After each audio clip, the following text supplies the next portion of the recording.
This is WWE superstar Drew McIntyre, and you're listening to the WWE Podcast. The champ is the one that everybody wants, me. Becky Lynch is going to WrestleMania. Claymore! Austin 316 says I just whipped your ass. This is my iron. You're going to acknowledge me.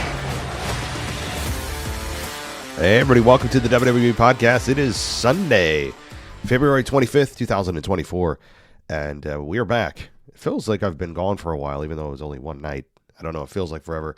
My cough has returned.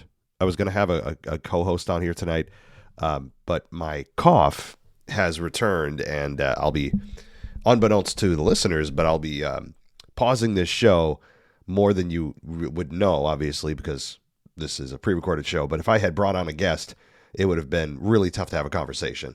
And we'll bring her on Tuesday for the Raw review. So we'll have a co-host. Chrissy will be back with us on Tuesday night for the Raw review if things clear up. I mean, I'm cycling from one sickness to the other. It's pretty crazy on top of being hungover, but that's my own doing. So thank you, everybody, for joining me here on the WWE Podcast. We're going to talk about the Elimination Chamber. That's going to be the sole focus of today's show, right? Tonight's show, whatever, because I haven't given them yet. I haven't really, outside of a couple of tweets I've put out there or posts on X, I haven't really said too much about the Chamber. And that's not only because I've been busy and sick, but also because, is there really much to talk about? I mean, we got some news. Cody challenging The Rock to a match, a one-on-one seemingly. Seth said he'll be his backup, which he's said every week for like the last 6 weeks. We get it, Seth.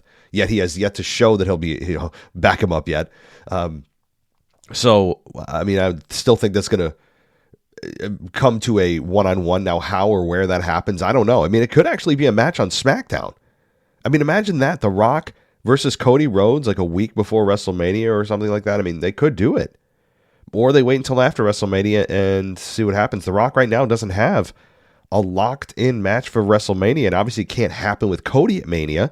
So perhaps Cody and The Rock happens, like I said, on SmackDown. How big of a SmackDown rating would that draw?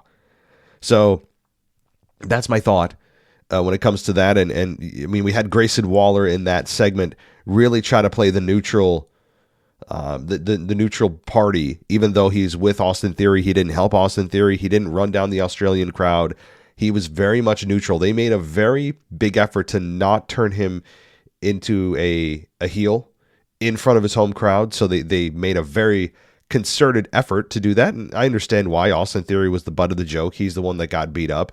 So we'll see if that leads to further tension with Austin Theory and Grayson Waller, or if it's just going to be blown over.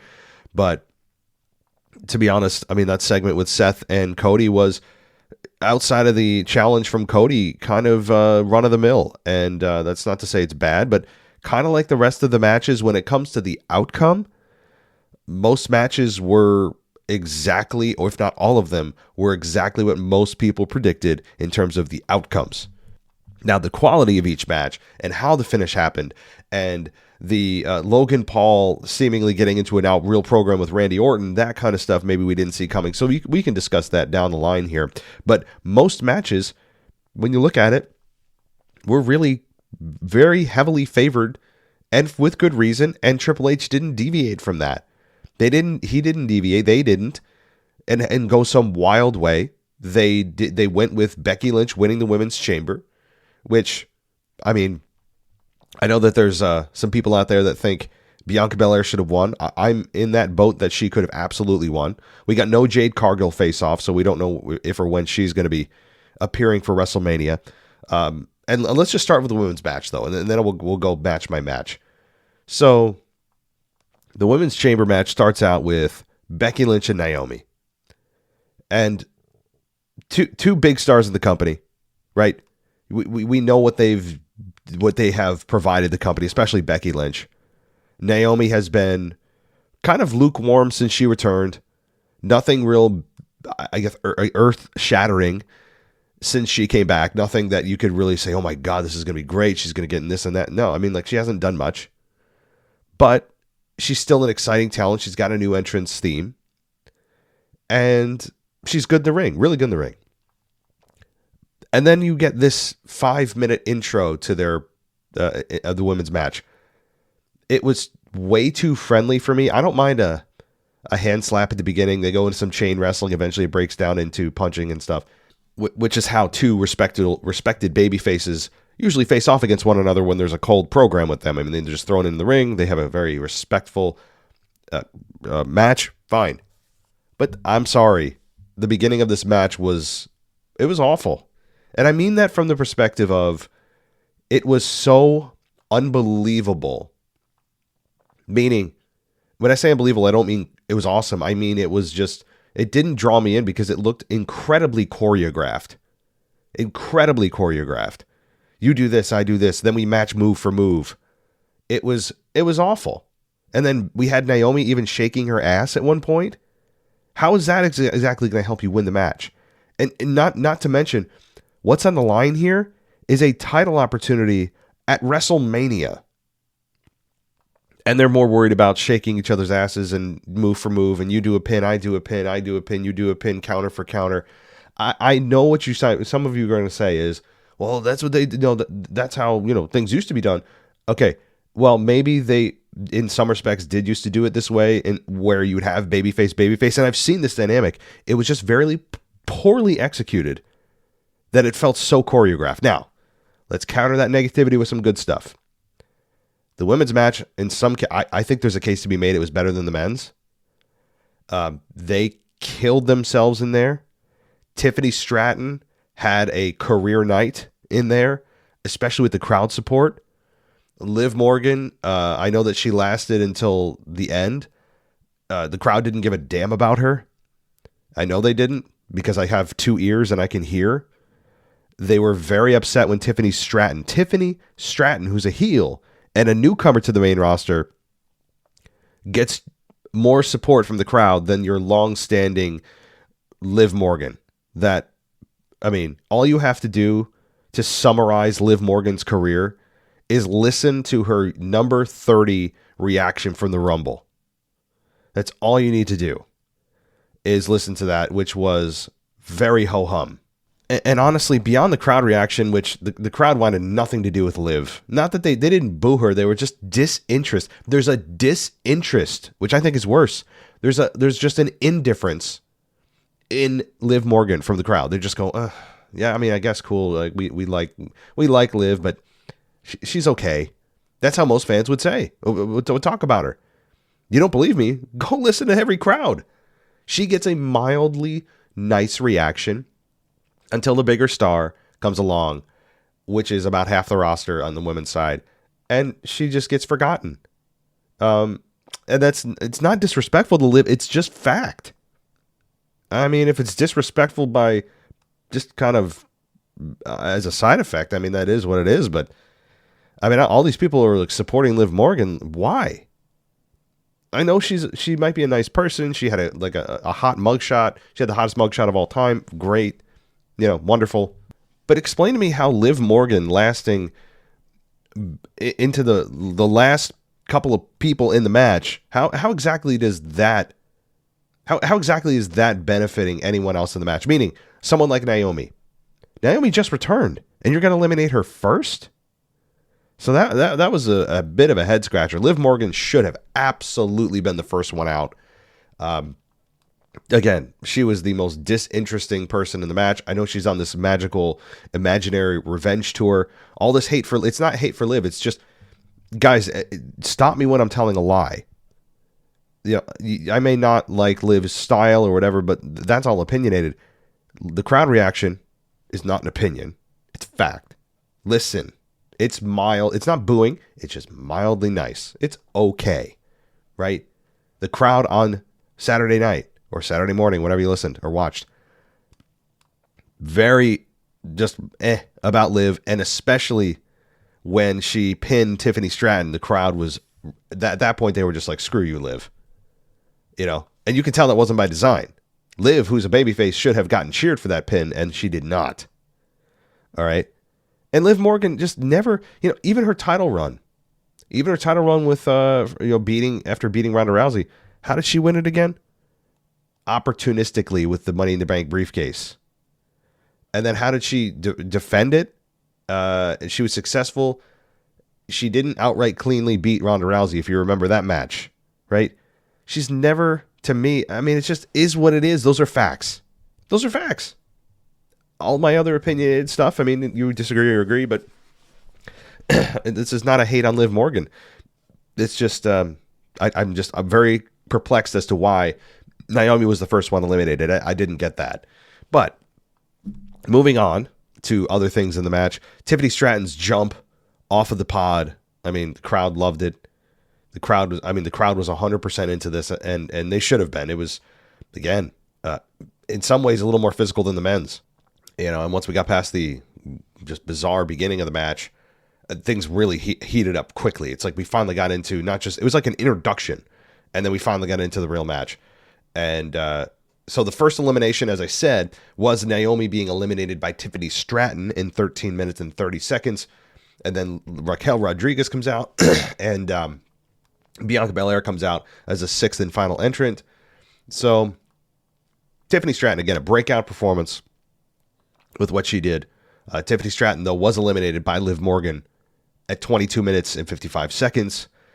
The crowd was not happy. As I've mentioned, Raquel Rodriguez was then eliminated by Bianca Belair at 25 minutes and 5 seconds. And then the final three were Lynch, Belair, and Morgan. And we had Bianca Belair eliminated by Liv Morgan in 32 minutes and 10 seconds. So Liv actually, I thought for some reason she made it to the top three. She made it to the top two. So she was eliminated by Liv at 32:10. So she gets a bunch of, devastating roll-ups as if she's competing for the 24/7 title. And Bianca Belair was eliminated, shocked and eliminated. I think they wanted to stay away from Bianca Belair against Becky Lynch. That dynamic, they need to keep them both babyface, and I don't think they wanted the crowd to make a decision. They wanted to keep them both kind of separate, so Liv was the bridge to that. And then we immediately got a manhandle slam, thank God, by Lynch on Morgan, and got the victory in 32 minutes. So, again, very good. I enjoyed the chamber match. All the women really killed it. But the one person you're talking about really isn't even Becky Lynch. Tell me most people are not talking about Tiffany Stratton. No? I mean, really, Tiffy time is over. Is she a bit Chelsea Greenish? Yes. But she still has her own identity. I mean, she does have the center of the universe deal. She feels, her confidence is through the roof. I think most people are on board with this. And really, with how popular she's become over the last 24, 48 hours, you do wonder if that's going to translate back to the States, or if it's just going to be back to, a negative as designed reaction for Tiffany Stratton, and then, it just continues on, or if this actually does translate to the States. Perhaps it does. And we'll have to see, because the fans have gravitated to her, and we'll see if that trend continues. But Becky Lynch winning is not a shock to anyone that has been watching anything in WWE over the last 2 months. They started this promotion with Becky Lynch against Rhea Ripley, a long time ago. It was solidified at the press event in Vegas a month ago, 3 weeks ago. 3 weeks ago. It feels a little longer, but they solidified it there. It was now just a matter of formality for Becky Lynch to go through the chamber. I did say, though, that we could absolutely have a dark horse in a a Bianca Belair victory. And I would have loved that too. As I've said, Bianca Belair, how she has not crossed paths with Rhea Ripley yet it's surprising. I wouldn't call it criminal yet, because there's still time. And you always want to have an ace in your back pocket for a big match, and that would be a big match. I continue to say I think that that Rhea Ripley and Bianca Belair would produce a more exciting matchup than Becky Lynch and Rhea Ripley would. I think that it just lends itself to I think their styles would mesh better. But Becky Lynch is no slouch. She has worked with all styles, all shapes, all sizes, and has proven herself time and again. So you're never going to get a good match out of her. But it just feels like they teased Bianca Belair and Rhea Ripley last year. We didn't get it. We still don't have it a year later, but it's coming. And I guess I'm just impatient. But okay, Becky Lynch is the winner. let's move on. We got the tag team title match.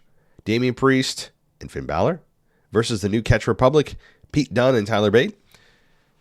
This match, I don't think it's getting the love it deserves. I mean, this is a match that was overlooked by many, including myself. It wasn't one that anyone really was particularly losing their minds over because it wasn't really built up that well. And especially when you have challengers coming and going for the tag titles, they haven't been able to really take and hone in on a tag team to tell a good, longer story with Judgment Day. I mean, they started to a little bit with the Creed brothers, and then they just disappeared into the ether. And they've done it with some other teams as well. And I know that they're eventually going to get to Awesome Truth, I would think, with Miz and R-Truth at WrestleMania. But I don't have a problem with Pete Dunne and Tyler Bate. I think that they really had an opportunity here on a big platform in front of 52,000 fans to put on a show, and they did. I mean, this was a very good tag team match. Again, one that I don't think gets enough love from the fans, or at least the attention it deserves. There was some audio and video issues, I think, during this match. And that happened a couple times throughout the show, by the way. I'm sure everyone else experienced it. But this match was 17 minutes, and it ended with Damian Priest and Finn Balor retaining, but there were moments where you really did believe that Pete Dunne and Tyler Bate were going to win. They had some really nice, believable near falls, and I said to myself, maybe they do. Where's R-Truth? I'm shocked he didn't make an appearance. I'm shocked R-Truth didn't. But we did get an ejection of Dominic Mysterio to the crowd's much delight. But overall, again, very nice matchup here. Really fun. It was a match that you went in not really caring. Most people didn't really care too much about it. There wasn't much conversation about it. And they came out and you went, I'd like to see that again. And that's all you can ask a talent to do. When they barely get any promo time for this. Sorry, guys. I know my voice is cracking and I'm still struggling. I really have never been this sick in my entire life for this long. It keeps rolling into a new sickness. So I'm getting over them. It's not the same one. I just, it keeps on overlapping and then I start a new thing.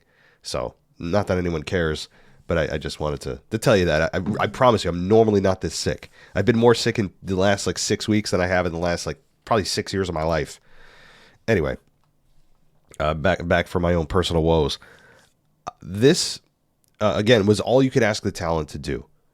It's commendable, and it's a match that you would love to see again. Would anybody say to themselves, "No, I wouldn't want to see that again"?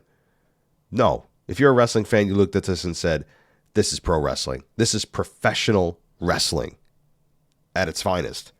And I give all the men in this match credit. It was awesome. All right. Then we get the whole segment, as I kind of went over earlier, about Grayson Waller, the Grayson Waller effect with Seth Rollins and his weird glasses. I understand Seth is doing this weird, that's kind of his gimmick as he comes out with the most ridiculous outfits. But sometimes it's so distracting and it's just when he had that third, it was like a third eye. I don't know. That looked like so goofy and distracting. Sometimes I don't mind it. This was a little distracting. I don't know where he gets this stuff. But beyond that, again, segment was what you thought it would be. Grayson Waller remained neutral, and that's a smart move. Austin Theory was the butt of the joke. We did, again, as Cody Rhodes said, he challenged The Rock. And also Rollins saying he had a secret, I forgot about this, that he's just days away from being medically cleared to compete, which would lend itself to probably Monday Night Raw, perhaps. So, hey, this is great news, considering where we thought things could be for Seth and the world title. After we heard the news that he, busted up his knee during the match with Jinder Mahal a couple months ago. So, alrighty. And during this match, there's another thing. I can't believe I glossed over this either. Cody Rhodes did almost address the one question that we had directly on this show and others, that he said The Rock wouldn't want to talk about the conversation that he had that led to Cody stepping out of the WrestleMania main event. And that's when Waller interrupted him, like, bro, yes, this is actually an important piece of the story. So I'm shocked that they even addressed the question that fans have been asking. I know they didn't give an answer to it, but at least they addressed it before Grayson Waller cut him off. And it's an important thing to know. Why would Cody, as the Royal Rumble winner, step aside for The Rock to only step back in? Now, we know the real reason. It's because of the fans and their outcry, literally, for Cody Rhodes to face Roman Reigns and not The Rock. So we know the real reason, but give me the storyline reason. What is that? Now, the fact they brought it up is encouraging in that maybe they're going to tell us down the line in a promo with The Rock and Cody before they have their match. Perhaps that is what's going to happen. But I appreciated that they at least acknowledged the question. I know they didn't give an answer, so they don't get a full pat on the back. But at least they acknowledged, hey, yeah, like fans are asking, what the hell's going on? Now, one thing I was surprised a bit about this segment, no Roman Reigns. I know The Rock said he wasn't going to be there, but again, he said in his promo that if he does hear trash talk about him, that he will show up and slap the taste out of Cody Rhodes' mouth. I mean, obviously that didn't happen, but there was a hint, like, okay, he said he wasn't going to show up, but maybe he could. But even more shocking than that was really Roman Reigns. I thought for sure Roman Reigns was going to come out, maybe with Solo or Jimmy, take them both down, hold the titles up, massive heat. And they didn't do that, which... it's fine. I was wrong. So, all right. Let's go. We then got the men's Elimination Chamber match. McIntyre and Knight started the match. The third entrant was Kevin Owens. The fourth entrant was Bobby Lashley. The fifth was Randy Orton. And the sixth was Logan Paul. Now, a cool thing that I'm sure some of you or most of you picked up on was Kevin Owens. Michael Cole telling us about Kevin Owens meeting a kid earlier in the day. I think it was a Make-A-Wish kid. And that the kid asked Kevin Owens to do a choke slam in the match. And he promised the kid that he would do it. And he followed through on that. He followed through on that promise, which was really cool to see. So even though, some cynical people could say, oh, he's just doing it for the cameras. I mean, even if he is, I don't care because the kid got his wish. You know what I mean? So that's cool. Because when Kevin Owens did that, I'm like, did he just pull an Undertaker? But good for him on LA Knight. It didn't affect the match in any capacity, of course. But the kid must have been elated. So that was a really kind of feel-good story from Cole. So I really appreciated hearing that. But, the other thing about this match that's coming to my mind, did Logan Paul get any offense at all? Or was he in the match to just be a body to toss around? Maybe he got a couple of punches or small small offensive maneuvers. He just got his ass kicked the whole match. I mean, it had to have been like 95%, 98% of the match. Logan Paul got almost no offense. And it's not a complaint. This is not a negative. It's just something I strikingly noticed. Now, he took hellacious bumps. I mean, the spear from Bobby Lashley was brutal. I remember I saw a part of the glass actually at one point, or the fiberglass or the plexiglass rather, not fiberglass. It was up against the throat of Logan Paul. I think I saw that at one point, but he took some hellacious bumps, man. I mean, credit to Logan Paul on that. So we didn't get to see, absolutely off the wall offense that I thought we could see, but we did get to see him just be used as a rag doll for the most of the match. So credit to him. He must be feeling like a truck hit him. So now we did get Randy Orton hitting the RKO on Paul as he was about to use the brass knucks. RKO 1, 2, 3. Also very cool. They're still protecting the RKO. No one's kicking out of the RKO. So I still like that. Which makes you wonder why the hell the Cody cutter doesn't work. But we did get Randy Orton pinning Logan Paul, but then Logan Paul paid him back and hit him in the face with brass knucks. and now you're starting a program with Logan Paul and Randy Orton. So that's how Randy Orton got eliminated, of course, by Drew McIntyre, who keeps lucking into these pinfalls. I mean, McIntyre's not using low blows. He's not using any chair shots. He's just being opportunistic. This is where the brilliance of his heel turn comes, is he's just trying to win the match. He's not the one who's using brass knucks or doing stuff behind the referee's back. No, he's just kind of taking advantage of the situation, which you should to win, right? At the same time, you despise him because of his demeanor and his arrogance and his holier than thou kind of I'm the hero all the time. I love it.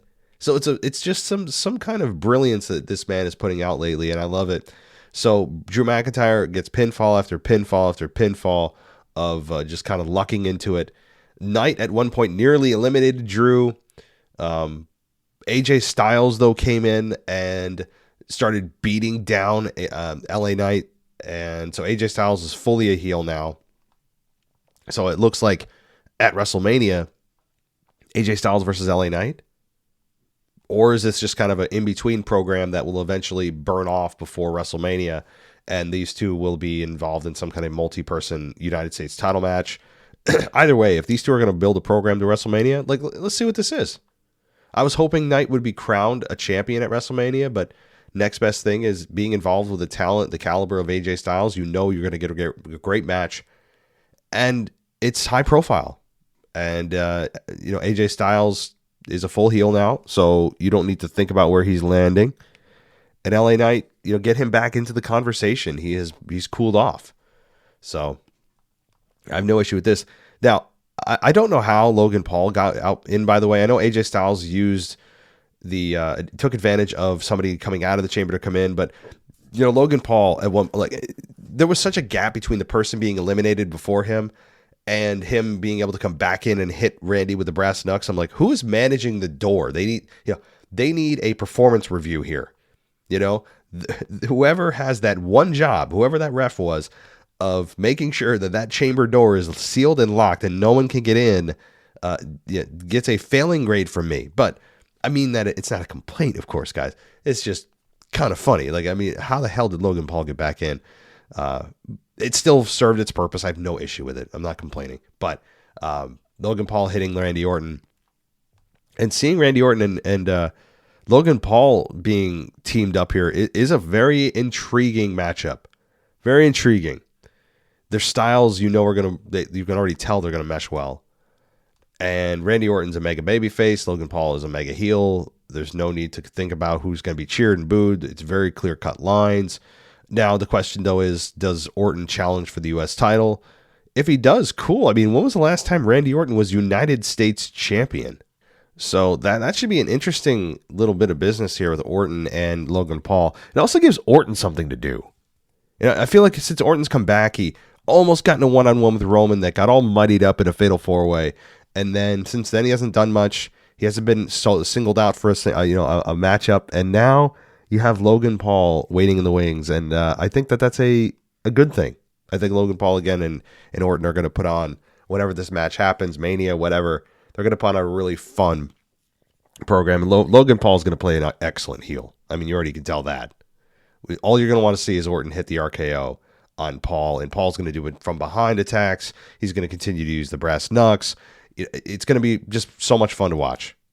So, all right, but it ends with, of course, the victory going to Drew McIntyre.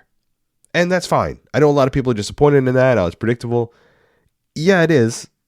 And, what we'd like is, as fans, things to be unpredictable, but also the right thing. That's a difficult combination and an unrealistic one to get every single time. Oh, it's predictable. Okay, well, what's then? If I were, WWE, I'd say, well then, what to you is the right decision? That's also the one that's kind of a twist, or one that you didn't see coming. And the answer is there's not always one, and there very rarely is one, really, because oftentimes what's surprising and what is the right thing are conflicting outcomes. So I know fans, when we get it, it's fun. but it's a rare combination to acquire. So I think as fans we need to realize that. All right, now let's not talk to. God Almighty, I feel like I'm doing the mailbag. Although I do have emails from you guys that I'll save until even one or two people that went to Perth that wrote in. So we'll talk to them on Wednesday. But let's finish up here with Rhea Ripley and Nia Jax for the Women's World Championship. And Rhea Ripley had her 13 family members at ringside. Her father, her mother, her sister.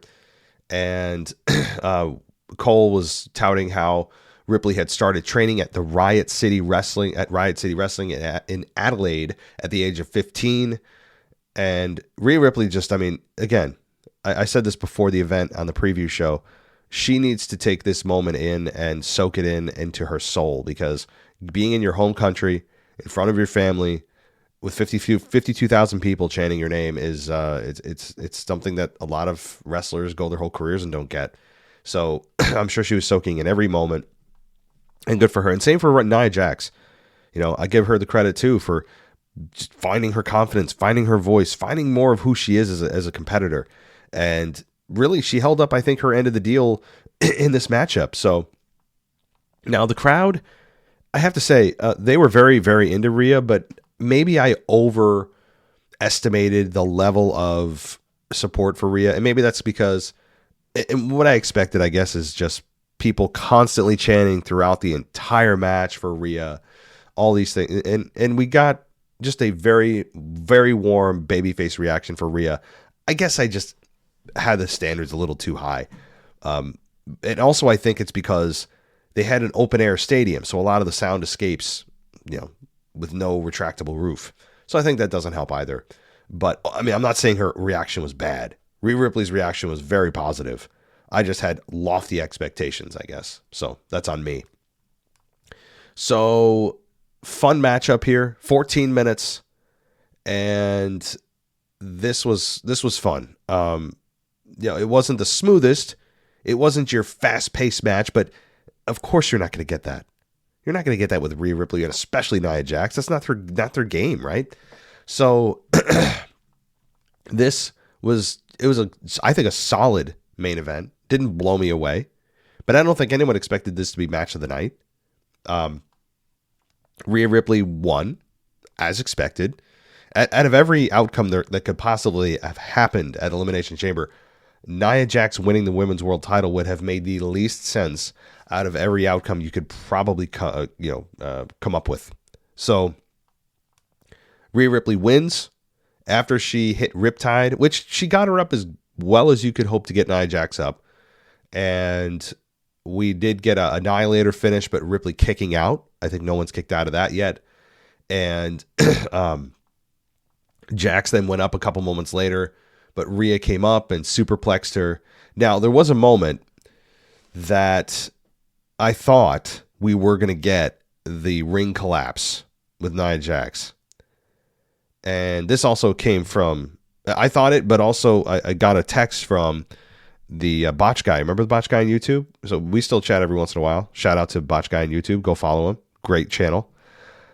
He was texting me how he actually thought they were going to do the ring collapse with Nia Jax on the Superplex too. And I'm like, I was thinking to myself, well, that would be cool, but two problems. Number one, would they dare do that with a women's match?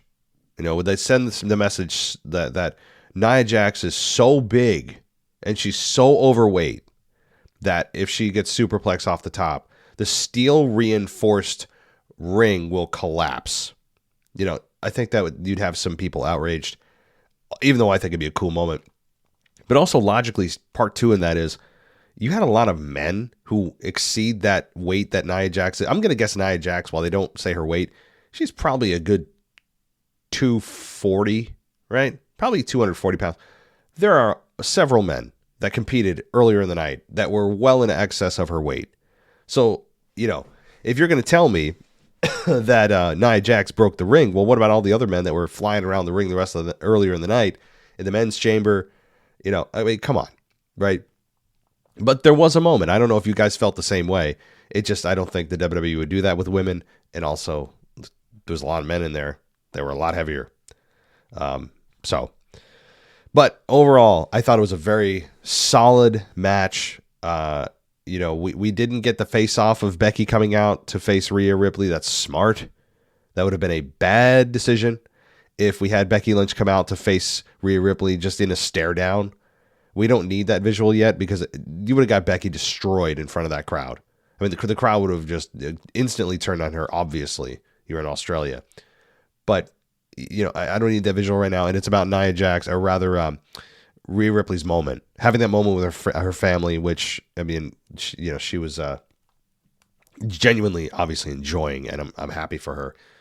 A really good match. Again, physical. Ripley getting tossed onto the announce table with the monitors still there, the iPad screen still there was, oh my God, physical as hell here. Samoan drop from the second rope with Ripley covering, getting covered for a near fall. Jackson goes to the rope and Ripley slips underneath, gets in the electric chair position, and then dumped her face first in the top turnbuckle. Nia Jax really did hold her end of the bargain up here. She's a heavier woman that's going to pose limitations just because it's physics.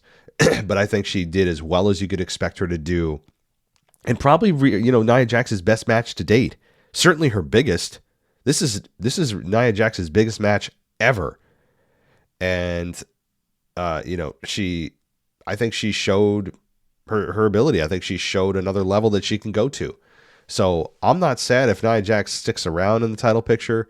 Maybe after WrestleMania, I don't need her involved in Becky and all that, but maybe they go to the Jade Cargill and Nia. I mean, who knows? But Nia Jax is going to be, I think, a force to be reckoned with at WrestleMania. Now I'm going to end with this statement here about Rhea Ripley. Rhea Ripley is obviously an attractive woman. She just is, right? Especially when she doesn't have all of her goth makeup on. I think her outfit she chose was heavily accented on her backside. And sure, we've seen we've seen this in the past with women in their choice of attire to the ring. But this, especially when there were some maneuvers done by Nia Jax on Rhea Ripley, I think it was the half Boston Crab people are specifically pointing to. When I'm more distracted by the sexuality you're trying to emit, and don't tell me, that's how you're interpreting it. That's, no, that's exactly what she's, you don't wear an outfit like that. And then when men, especially, or women, look at that and go, oh my God, wow, that's a hot outfit. You don't think she knows that's the response she's looking for or wants or expects? So I'm sure some people, it's just because you're no. I mean, everyone knows that Rhea Ripley she's a unique character. And I think she genuinely plays who she is on TV pretty close to what she is off camera. I mean, not to that extreme, but my point in all this is it was a bit distracting, I think, especially in that maneuver and others where it was just, I mean, it basically was a thong. Let's be real. What she wore in the back was a thong. It just was a very, it was a much more, I guess, fabric enforced material because she was wrestling. But that outfit that curved her down, her nether regions was just a little much for me. Not that I'm offended by it, just like I don't need to be that distracted. When the cameras are on you, where am I supposed to look? So it's not a complaint.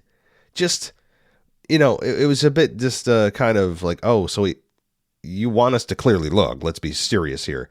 But also, we recognize how good you are. So I don't know what that was about. Her outfit choices were they're up for discussion. It's not a complaint. It's just something I noticed. And I don't know if you guys feel the same way or don't care. Maybe most of you don't care. That's fine. Most of you don't give a damn. Some of you probably enjoyed it. Some of you probably think I'm some misogynistic pig. I really could care less. It's fine. It just is what it is. And you guys know I'm speaking the truth on this. You know I am. I got a primarily male audience.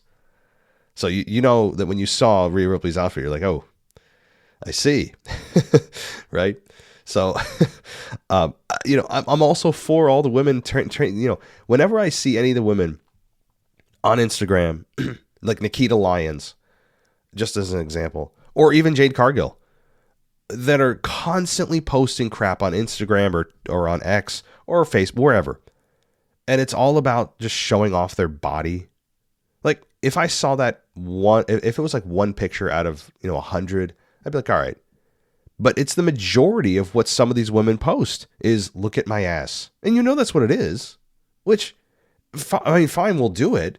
But then don't also turn around and be like, well, you're sexualizing me. Right? Like, you're a wrestler. I want to see you wrestle. And the women's division has made such strides from getting away from the sexualization of women and into like the main event of WrestleMania. You talk about night and day. And they've come so far. I think sometimes when the women on social media of wrestling just are constantly posting of themselves in the skimpiest stuff to get attention and look at my body. I understand you're proud of your body. Good. Cool. Yeah, it's difficult. You busted your ass to get that physique, and good for you. But when it's all you see all the time from some of the women, it's like, I feel like they're taking the women back a little bit. I feel like they're taking some of the women back to just the men gawking at them, which is what most of the Attitude Era was. The women's division was not taken seriously. It was a joke at best, a time filler at best, and it was mostly bra and panties matches. They were used as managers, push-up bras. You remember, if you go think back, even the Ruthless Aggression era had some of that.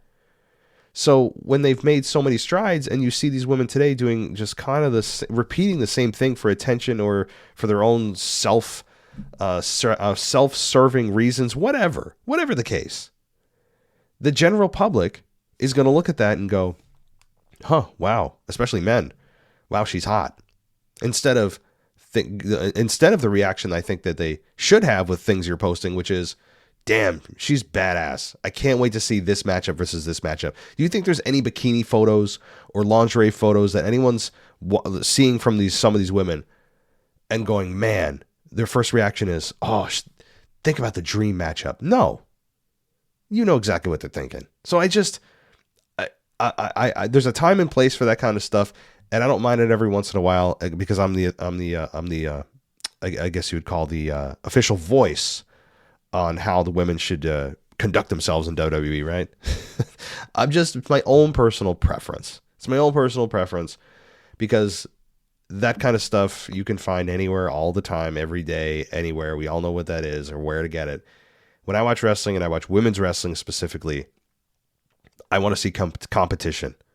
I don't need them in Saudi Arabia outfits, okay, in t-shirts. No. But when you are blatantly saying, look at this part of my body, which is exactly what the purpose of it is, it's like, I will, but also it's discrediting some of the women's progress a little. It eats away at it a little bit. It takes baby steps back, baby tiptoe steps. And it's like, I don't know. So that's my spiel. It's not a complaint with Rhea, just more of, I think that outfit was a very interesting choice. But does it affect her career? Is it going to affect her moving forward? Of course not. It's just, to me, triggered more of a overall bigger problem that today's, some of the women in today's wrestling are conducting themselves on social media, which I think they're dragging the women back a little bit. And I want to see them keep moving forward with, you want to be equal to the men and not be objectified? Then compete. Don't put your body out there all the time, because that's not what you're doing. You're not a fitness model, right? You're a professional wrestler. And that's what people want to see you do. So do it and kick ass at it. So I wonder how many people I just pissed off with that rant. Probably a lot. Probably, here's what some of the people who are listening probably heard. So he's telling the women how they should act on social media. And he looks at some of the women as sex objects. I know that some of you heard only that, but if you listen carefully, that's exactly the opposite of what I said. Okay. So touchy subject, but somebody had to put it out there because I think it's a trend that's growing. Especially even some of the NXT wrestlers. I don't want to see it. That's not women's wrestling, you know? So let's see how many emails I get about, or voicemails I get about this. So I was listening to your Elimination Chamber review, and I really took issue with what you said about the women, right? Whatever. It's fine.